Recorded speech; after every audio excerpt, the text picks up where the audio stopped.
मित्रों, आप सभी को नमो नमः। आज मेरा जो शीर्षक है वह एक शब्द लॉर्ड को लेकर के है,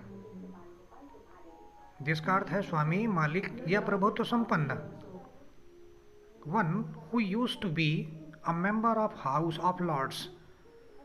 अंग्रेजों के समय ऐसा व्यक्ति जो हाउस ऑफ लॉर्ड्स जिसे अंग्रेजों ने बनाया था, उस हाउस का सदस्य होना, जो कोई भी उस हाउस ऑफ लॉर्ड्स का सदस्य हुआ करता था उसे लोग लॉर्ड कहते थे, क्योंकि उनका भारत के किसी क्षेत्र विशेष में या स्थान विशेष पर कुछ विशेषाधिकार हुआ करता था और वहाँ तक उनका वर्चस्व हुआ करता था। लोग उनकी आज्ञाओं का अनुपालन करते थे और ये हाउस पूर्णतः अंग्रेजों द्वारा निर्मित था और जो कोई भी उसका सदस्य हुआ करता था उसे लोग लॉर्ड कहते थे। जैसे लॉर्ड मैकुले, लॉर्ड वेलिंगटन, है ना, लॉर्ड कर्जन, ये सब नाम थे और ये सब मनुष्य थे, साधारण मनुष्य, ये कोई भगवान नहीं थे।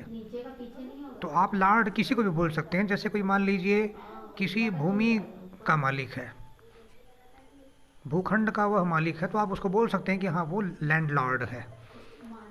आप उसे भगवान नहीं मान सकते। लेकिन बाद में विदेशी लुटेरों ने जो भारत में आए थे लूटमार करने के लिए, उन्होंने मैकुले नाम के व्यक्ति को नियुक्त किया और उसने हमारी शिक्षा पद्धति में गंदगी फैलाई और भगवानों के लिए भी लॉर्ड शब्द उस कमीने ने प्रयोग किया।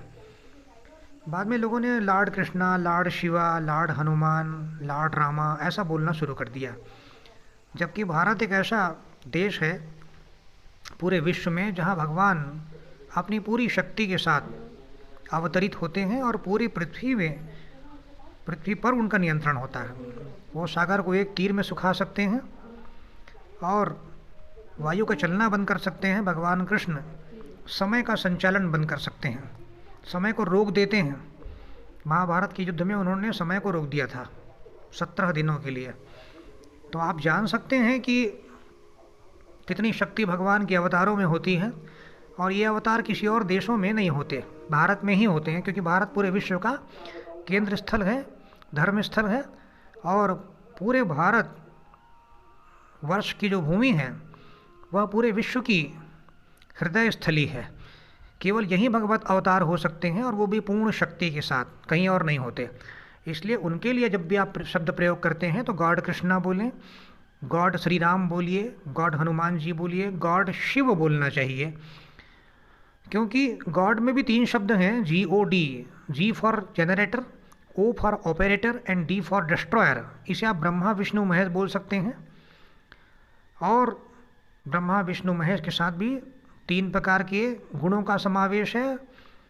जैसे हम सात्विक, राजसी और तामसिक गुणों की बात करते हैं।